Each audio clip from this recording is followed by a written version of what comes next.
Hello అండి, అందరికీ నమస్కారం. Welcome to Narayana Telugu television. ఒకసారి ఈ వీడియో చూడండి. ఆయన పోయిన తర్వాత కొన్ని నెలల తర్వాతనే మరి ఆయన గురించి ఎఫ్ఐఆర్లో దోషిగా ఎందుకు పెట్టారు అని అడుగుతున్న కాంగ్రెస్ పార్టీ వారిని. చూశారు కదా. ఈ వీడియో అనేది 2021లో విజయమ్మ గారు తెలంగాణలో వైఎస్ షర్మిల గారి పార్టీ ప్రారంభోత్సవం రోజు చెప్పిన మాటలు. ఆ రోజు కాంగ్రెస్ పార్టీ రాజశేఖర రెడ్డి గారి పేరుని ఎఫ్ఐఆర్లో పెట్టారు అని చెప్పేసి ఒక వ్యాఖ్య చేశారు. ఈ రోజున 2024 ఎలక్షన్కి సంబంధించి అదే కాంగ్రెస్ పార్టీలో ఉన్నటువంటి షర్మిల గారిని కడపలో గెలిపించండి అని చెప్పి కడప ప్రజలకి అమెరికా నుంచి ఒక వీడియో సందేశం అనేది పంపించారు. సో ఇక్కడ నేను రాజశేఖర రెడ్డి గారి యొక్క వారసులకు సంబంధించి ఇక్కడ ఒక మాట చెప్పదలుచుకున్నా. జగన్మోహన్ రెడ్డి గారు, విజయమ్మ గారు కాంగ్రెస్ పార్టీకి రాజీనామా చేసి కడప ప్రజల దగ్గరికి వెళ్ళి ఓట్లు అడిగితే కడప ప్రజలు జగన్మోహన్ రెడ్డి గారిని 5,42,000 మెజారిటీతోటి గెలిపించారు. అదేవిధంగా విజయమ్మ గారిని కూడా గెలిపించారు మంచి మెజారిటీతోటి. సో కడప ప్రజలు అనేవాళ్ళు ఏంటంటే కాంగ్రెస్ పార్టీ కంటే రాజశేఖర రెడ్డి కుటుంబానికి ఎక్కువ ఇంపార్టెన్స్ ఇచ్చారు. రాజశేఖర రెడ్డి గారి ఇమేజ్ని సొంతం చేసుకుంటూ 2014లో జగన్మోహన్ రెడ్డి గారు అధికారం కోల్పోయింది తక్కువ పర్సంటేజ్తోనే.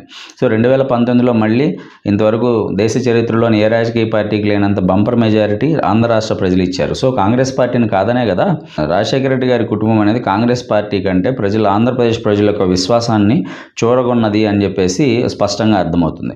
రాజశేఖర రెడ్డి గారికి ఒక పేరుంది, మాటిస్తే మడమ తిప్పరు, మాటిస్తే మాట మీద ఉంటారనే ఒక పేరుంది. కానీ ఇక్కడ ఏం జరుగుతుందంటే ఆ కుటుంబం ఆ పేరుని ఇబ్బంది పెట్టుకునే పరిస్థితికి వస్తున్నారు. ఎందుకంటే మీరే ఆ రోజు కాంగ్రెస్ పార్టీని రాజశేఖర రెడ్డి కుటుంబాన్ని ఇబ్బంది పెడుతుందని చెప్తున్నారు.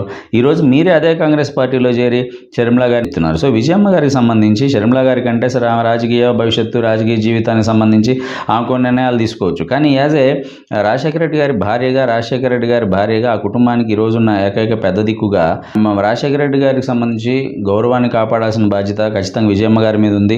కానీ ఇలా ఒకసారి ఏమో కాంగ్రెస్ పార్టీ మంచిది కాదంటాం, ఈరోజు అదే కాంగ్రెస్ పార్టీలో ఉన్నటువంటి షర్మిల గారికి ఓటేయండి అంటాం. ఇవన్నీ ఏంటంటే ఆ కుటుంబం యొక్క పరువుని, ఆ కుటుంబం యొక్క నమ్మకాన్ని, ఆంధ్రప్రదేశ్ రాష్ట్ర ప్రజలకు ఆ కుటుంబం మీద ఉన్న నమ్మకాన్ని పోగొట్టుకునే ప్రయత్నమే తప్పితే వేరేదేం లేదు. ఈరోజు ఆ కాంగ్రెస్ పార్టీని కాదనుకునే రాజశేఖర రెడ్డి కుటుంబానికి కడప ప్రజలు కానీ ఆంధ్రప్రదేశ్ ప్రజలు కానీ పెద్దపీట వేశారు. యాక్చువల్గా చెప్పాలంటే కడపలో రాజశేఖర రెడ్డి కుటుంబం నుంచి ఇండిపెండెంట్గా పోటీ చేసినా గెలుస్తారు. కానీ ఇంకే పార్టీ షెల్టర్స్ కానీ మనకు అవసరం లేదు.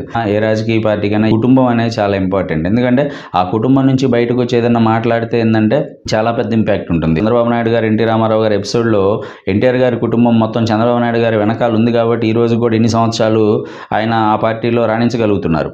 అదే ఆ కుటుంబం కనుక వ్యతిరేకించి ఉంటే ఖచ్చితంగా చంద్రబాబు నాయుడు గారి పరిస్థితి ఇంకోలా ఉండేది. కాబట్టి ఏంటంటే రాజశేఖర రెడ్డి గారి పరువు కంటే, రాజశేఖర రెడ్డి గారి మర్యాద కంటే, రాజశేఖర రెడ్డి గారి గౌరవం కంటే మీకు రాజకీయం ఎక్కువ కాదు, డబ్బులు ఎక్కువ కాదు, మీలో మీరు విభేదాలు ఎక్కువ కాదు. ఉండి ఆ కుటుంబం అనేది ఉన్నతంగా ఉండి ఆ కుటుంబం అనేది ఆంధ్రప్రదేశ్ రాష్ట్ర రాజకీయాల్లో కీలక పాత్ర ఉంటేనే ఆ కుటుంబానికి గౌరవం ఉంటుంది.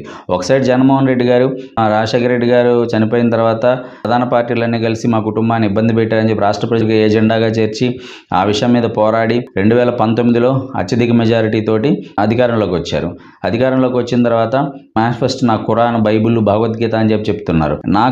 నా వల్ల మంచి జరిగితేనే ఓటేయండి లేకపోతే లేదు అంటున్నారు. సో ఇలాంటి ఇమేజ్ని క్రియేట్ చేసుకోండి. కానీ అనవసరంగా ఒక ఎంపీ సీటు కోసం, ఒక ఎమ్మెల్యే సీటు కోసం రాజశేఖర రెడ్డి గారి కుటుంబాన్ని రోడ్డు మీదకి తేవడం అనేది కుటుంబంలో ఉండే కుటుంబ సభ్యులకు అనేది సరైన విధానం కాదు. ఈరోజు ఒక మాట మాట్లాడాం, రేపు ఇంకో మాట మాట్లాడామనుకో ఆంధ్రప్రదేశ్ ప్రజలు నమ్మరు కదా. సో కుటుంబ సభ్యులు అందరూ కూర్చొని మాట్లాడుకొని ఆ రాజశేఖర రెడ్డి గారి కుటుంబం యొక్క గౌరవాన్ని కాపాడాల్సిన బాధ్యత ఆ కుటుంబ సభ్యుల మీద అంతా ఉంది. Thank you very much.